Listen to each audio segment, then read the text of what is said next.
These are Jack and Meg White, also known as the White Stripes. They're a band from Detroit. They make rock and roll without a bass guitarist. This is Steve McDonald of the veteran band Red Cross.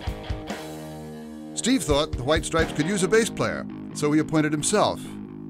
He took the White Stripes album, called White Blood Cells, and re-recorded it, laying a bass track down on every song. Then he released the results as MP3s on Red Cross's website. He even made up a new album cover and title, Red Blood Cells. McDonald began putting these copyrighted songs online without permission from the White Stripes or their record label. During the project, he bumped into Jack White, who gave him spoken assent to continue. It can be that easy when you skip the intermediaries. Collaboration across space and time. Creative co-authorship with people you've never met. Standing on the shoulders of your peers. It's what the internet is all about. It can be that easy when you skip the intermediaries. But couldn't it be easier still? Not many of us are liable just to bump into Jack White and get the green light. And he's not going to let just anyone play the bass over his songs in any case. But what about other artists who might want you or me to play along? Shouldn't we be able to, if they don't mind?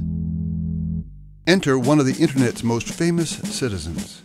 A face familiar the world over, a public identity rivaled only by a handful of corporate giants and global superstars, the Big Copyright C.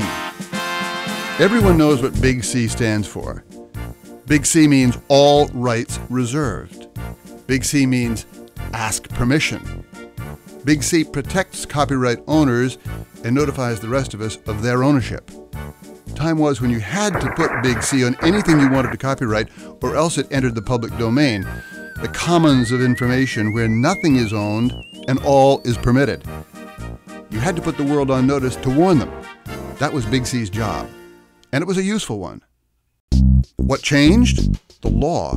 By the late 1980s, U.S. law had changed so that works become copyrighted automatically the moment they're made.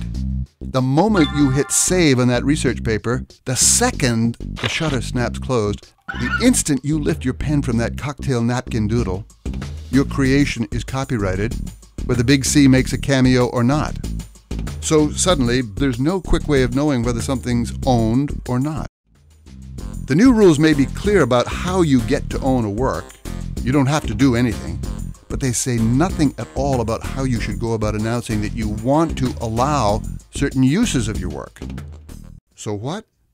Well, if you're a digital filmmaker whose every frame must be cleared by an army of lawyers before making the cut, or if you're in a band whose label won't let you put a song on a file-sharing network, or if you're a professor trying to put together online course materials, or if you're a DJ chasing down permission to use every snippet of song in your sonic collage, if you're one of these people, then you know, so what?